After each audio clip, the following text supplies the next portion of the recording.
Herkese Londra'dan selamlar. Bir sarayda yaşamak ister miydiniz? Mesela Buckingham Sarayı'nda. Evet, tahmin ettiğiniz gibi bugün Buckingham Sarayı'ndayız. Hadi gidelim.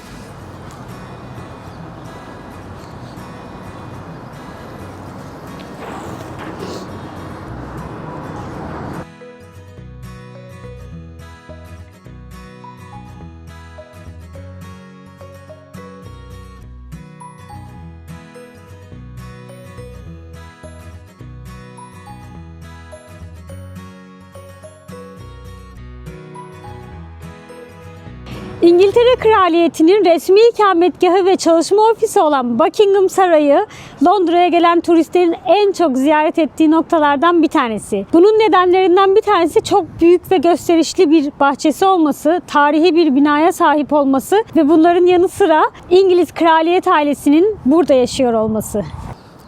775 odası olan bu dev sarayda kraliçe ile birlikte ofis çalışanları, kraliyet ailesi, hizmetliler, yaklaşık 500 kişinin yaşadığı tahmin ediliyor.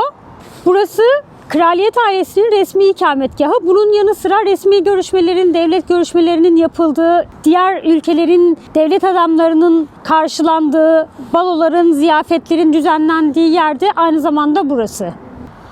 Ağustos ve Eylül aylarında Buckingham Sarayı'nı gezmeniz mümkün. Tamamını göremiyorsunuz ancak bahçesini, devlet odalarının bir kısmını, içindeki müze tarzı sergilerin olduğu alanları görmeniz mümkün.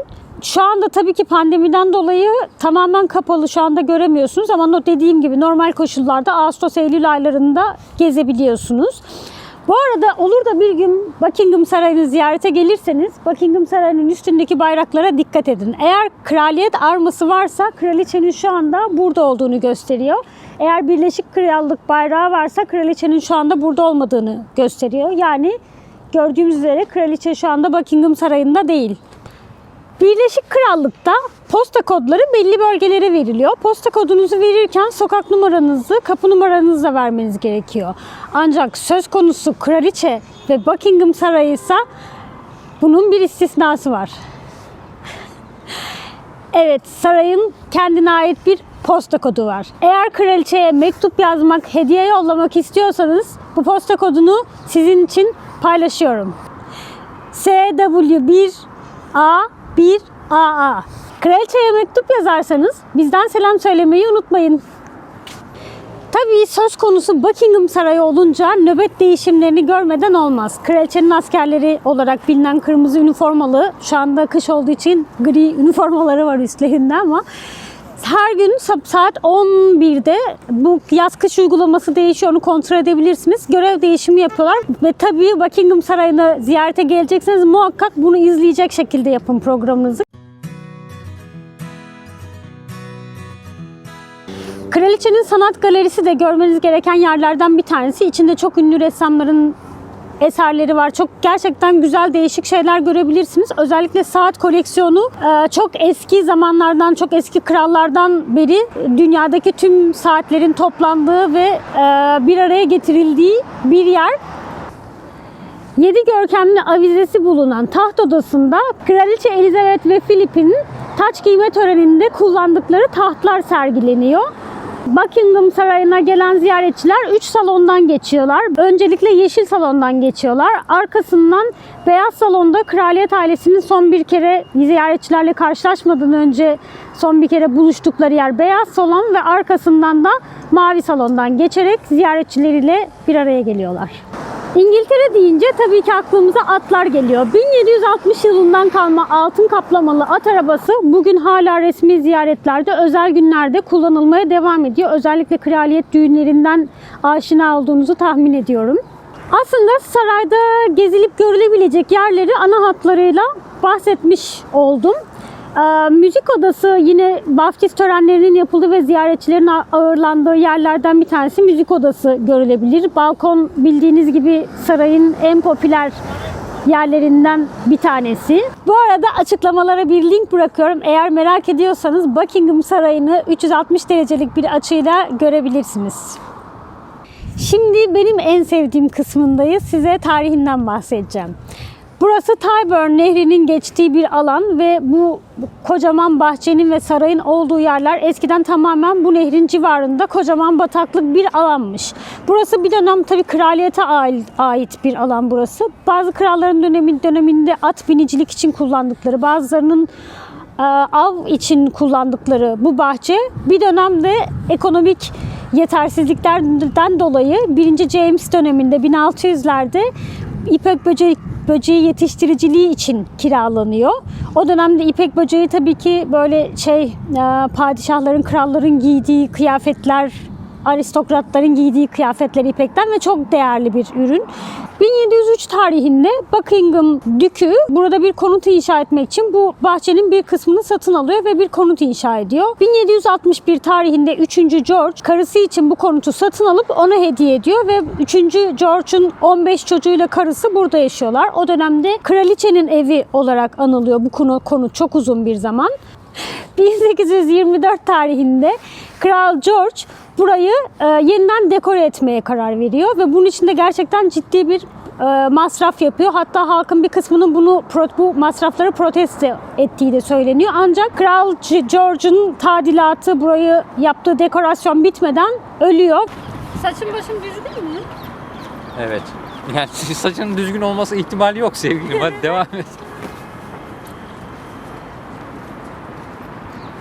Ve 1837 tarihinde Kraliçe Victoria saraya taşınıyor. Evlendikten sonra kocası Albert'la birlikte burada yaşamaya başlıyorlar. Ancak bir taraftan finansal sıkıntılar var. Bir taraftan tadilatı tam bitmeyen binanın bacaları tütüyor. Bacalar tüttüğü için içeride bir şey yakılamıyor ve saray çok soğuk. Sarayın bu arada burada bir nehir olduğundan, eskiden bataklık bir alan olduğundan bahsetmiştim. Nehirden dolayı odaların, özellikle doğu yakasındaki odaların birçoğunda nem ve rutubet sorunu var. Bunun dışında evin en alt katındaki alan, mutfak ve hizmetlilerin kaldığı alanda hiç pencere olmadığı için buralarda mum yakmak ya da gaz lambası tarzı bir şey yakmak durumunda kalıyorlar ve bunu sağlamak da bir sıkıntı haline geliyor. Özellikle yangın tehlikesinden dolayı bunu kontrol etmek de çok zor oluyor. Bu arada küçük bir hatırlatma yapacağım. Daha önce size pencere vergisinden bahsetmiştim.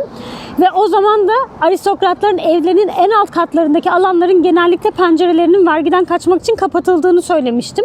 Bununla ilgili bir bilgiye rastlamadım ama benim tahminimce bu sarayın en alt katındaki pencerelerinin kapatılmasının nedeni de pencere vergisi olabilir diye düşünüyorum. Eğer pencere vergisiyle ilgili videomu merak ediyorsanız önceki videolardan izleyebilirsiniz. Yani Kraliçe Victoria döneminde Buckingham Sarayı'nda yaşamak, Ankara Kurtuluş'ta bir öğrenci evinde yaşamaktan farksızdı bana sorarsanız. Kraliçe Victoria ve kocası Albert'ın yaptıkları değişiklikler, dönüşümler sayesinde saray daha yaşanabilir bir hale geldi ve aslında onların döneminde altın çağını yaşadı diyebiliriz. İlk defa onların döneminde Buckingham Sarayı bir bugünkü gibi, yani hem bir kişisel konut, ikametgah hem de devlet işlerinin yürütüldüğü bir yer haline geldi. Bugün hala kullanımda olan büyük balo salonu onların döneminde yapıldı. Ayrıca bugün hala kullanılan ve hepimizin yakından bildiği kraliyet ailesinin konuşmalarını yaptığı balkon da Kraliçe Victoria döneminde yapıldı.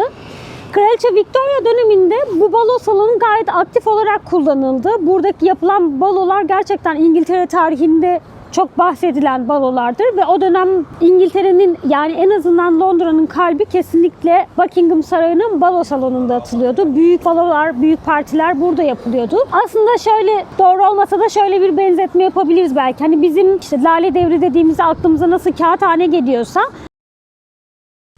Anlat bakalım. Lale Devri. Efendim, Lale Devri'nde laleler vardı.